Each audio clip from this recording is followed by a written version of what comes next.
All clear. Dispatch, enjoy your ride.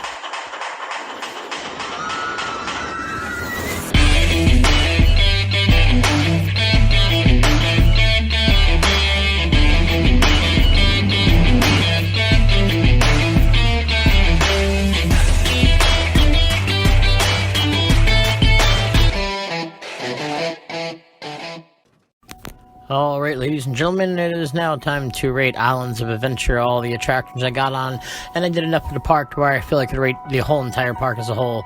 Starting off the day in a very early morning ride, and like I say, I recommend getting here early if you're going to be doing this, but Hagrid's Magical Creature Motorbike Adventure, ranking in at a total of 8.92. Wonderful attraction.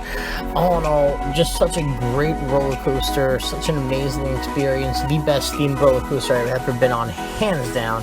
That drop section track, it all comes together and it's just superb. Heading over now, though, to one of my favorites here in the park, and that would be Jurassic Park River Adventure. This timeless classic, and I'm happy they didn't change it and then give it the Jurassic World remake that they're doing in California, because they're getting the Velocicoaster here, which is themed to Jurassic World, and I can't wait till that opens, like I keep saying. But either way, Jurassic Park River Adventure, timeless as always, great theming, wonderful drop, just really immersive, altogether at a 7.24. Moving over to now Kong Skull Island is ranking in. Like I said, I mean, the animatronic of King Kong at the end is simply amazing. It's superb, it's in your face, and the bat animatronics, and even the start of the ride is just really cool, but then it's just screen, until the end of the ride. So unfortunately, ranking low in my book at a 5.87. Douglas Do Right's Rip Saw Falls, next up, ranking in at a total of a 7.13. Altogether a solid log flume. I don't like the restraints on it whatsoever. I do like that they give you the option to take your mask off during it, because if your mask gets wet, you're kind of beat. So yeah, but either way, that doesn't play into the attraction though, unfortunately. But either way, 7.13.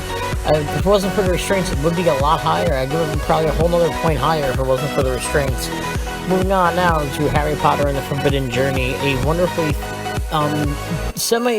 like half the ride is wonderful. Like, I love the theming, I love the animatronics, I love the Dementor part, I guess really cool, and the spiders. But the other half is screens, and I hate screen rides like that are very screen heavy like that. So I mean, but the theming is so immersive though otherwise, especially in the queue. It does rank a little bit higher than most screen attractions for me at a 7.95. Moving on now to the Cat in the Hat classic Fear Dark ride. Very underrated. It is a little aged, so it could use a new paint job, I feel, and a little bit of upkeep. But all in all, not a horrible dark ride, a rather enjoyable experience, ranking it at a 6.45. Now, coming up next is the Dina Beauty, known as the Incredible Hulk.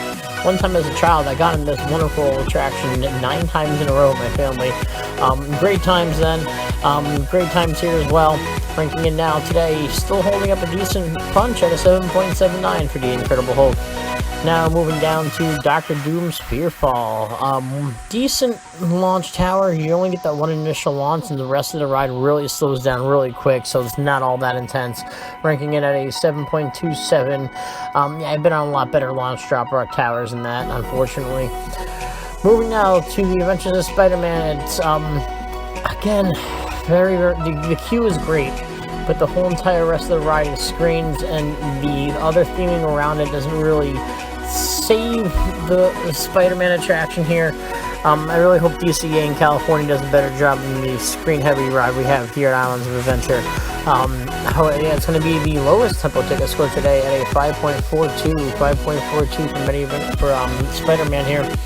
And totally altogether, Islands of Adventure ranking it at a whole park.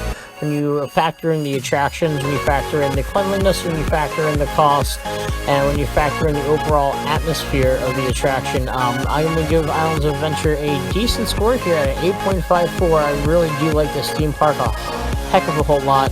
It's wonderful time and time again. There's a lot to do, and there's a lot, it's on the thrill side of things too, which is always nice to see thrills and theming. You know, that's a big thing for me, is when you can combine thrills and theming, and that's why I can't wait for the Velocicoaster to open, because it's going to be heavy on both. Either way, guys, thanks for joining me this time. We'll catch you guys next time here from Theme Park Tempo. next time, and until then, I'll meet you at the midways.